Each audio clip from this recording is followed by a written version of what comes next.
Bienvenue sur Azimut, le podcast de l'orientation. Attendez un instant, là, vous m'écoutez d'où ? Vous êtes sur une plateforme de podcast en streaming, c'est ça ? C'est bien, c'est super.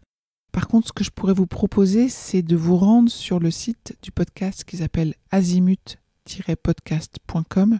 L'avantage d'être sur ce site, c'est que vous allez avoir une présentation de l'ensemble des épisodes et des épisodes dont je vous recommande l'écoute directement affichée sur la bonne page. Je vous retrouve là-bas. Parmi les 10 secrets à connaître sur Parcoursup, je vous révèle le 3e. Il s'agit de définition, parce que le vocabulaire Parcoursup est parfois un peu difficile à comprendre, et avec les explications, ça va tout de suite devenir plus clair.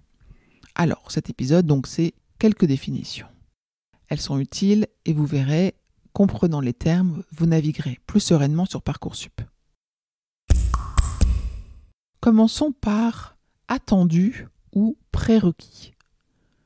En fait, il s'agit d'aptitudes, de connaissances, de compétences qui sont demandées par la formation pour pouvoir postuler. Et ces éléments sont présentés sur les fiches de présentation de chaque formation.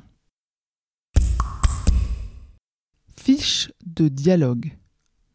C'est un document interne au lycée, préalable à la fiche à venir, et on verra après ce que c'est que la fiche à venir.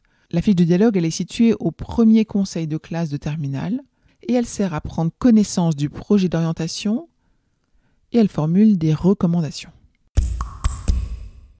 La fiche à venir.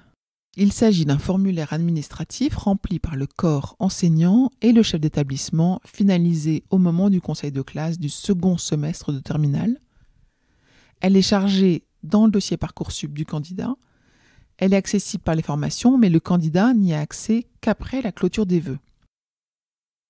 Si ça vous intéresse, il y a un épisode dédié à la fiche à venir dans le podcast. Maintenant, qu'est-ce que ça veut dire formation présente sur Parcoursup ? En fait, ne sont proposées sur Parcoursup uniquement les formations publiques ou privées sous contrat relevant de divers ministères. Toutes les formations de l'enseignement supérieur ne sont pas sur la plateforme, mais pour accéder à celles qui le sont, le passage par Parcoursup est incontournable.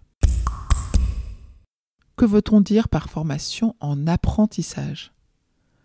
En fait, ces formations permettent de se former en alternant, période en centre de formation et période en entreprise.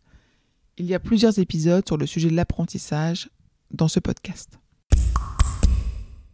Formation sélective.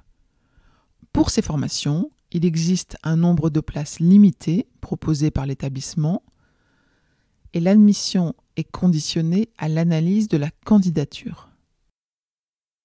Alors que formation non sélective, dans ce cas-là, les candidats peuvent accéder aux formations non sélectives de leur choix à l'université dans la limite des places disponibles. Projet de formation motivé. Pour chaque vœu formulé, vous devez expliquer en quelques lignes ce qui vous motive pour cette formation. C'est un peu une lettre de motivation. Et nous avons un épisode dédié à ce sujet dans le podcast Azimut. Attention, gros morceau, vœux et sous-vœux. Parcoursup propose de formuler jusqu'à 10 vœux avec possibilité de sous-vœux selon les formations. Il est possible de formuler 10 vœux supplémentaires pour les formations en apprentissage. Vous avez 2 catégories de vœux, les vœux simples et les vœux multiples. Un vœu simple, c'est une formation égale un vœu. Un vœu multiple, c'est un vœu accompagné de sous-vœux. Vous avez la possibilité de formuler 20 sous-vœux au total. La notion des vœux, vous allez la retrouver avec quelques exemples dans l'épisode qui aborde l'étape 2, la phase dossier et vœux. À bientôt dans cette série des 10 secrets à connaître sur Parcoursup.